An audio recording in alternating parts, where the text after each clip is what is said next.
halb 10. Halb 10.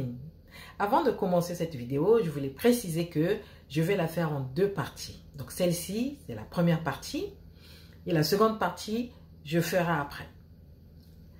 Cette vidéo fait l'objet d'une réponse à la problématique posée par un abonné. Que veut savoir l'abonné? Alors cet abonné souhaiterait savoir comment lire l'heure en allemand. Et en particulier, à quel moment utiliser halb, dreiviertel, viertel, etc., etc. pour indiquer les heures. Bonjour mes amis, j'espère que vous portez bien. Sachez que dans une plage de 20 minutes, avant ou après une heure pile, on se repère par rapport à cette heure-là en utilisant les prépositions vor ou nach.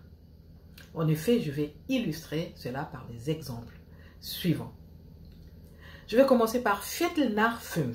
Alors, que veut dire Viertel nach 5? Viertel nach 5 veut dire en français 17h15. Donc, 17h, 15 minutes après.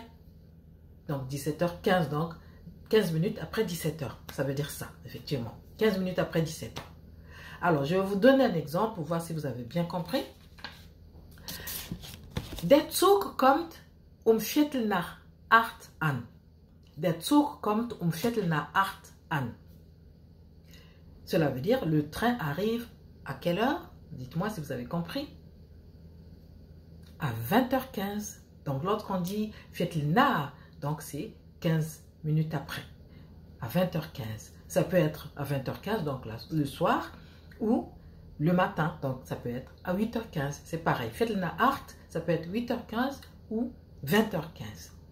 Je vais vous donner maintenant un exemple avec la préposition vor. Der Zug kommt Viertel vor 8 an. Der Zug kommt Viertel vor 8 an. Ça veut dire quoi?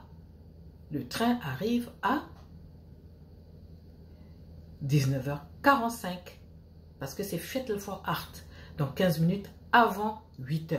Vous voyez? C'est si simple que ça. C'est même, je pense que c'est même plus facile que halb et autres.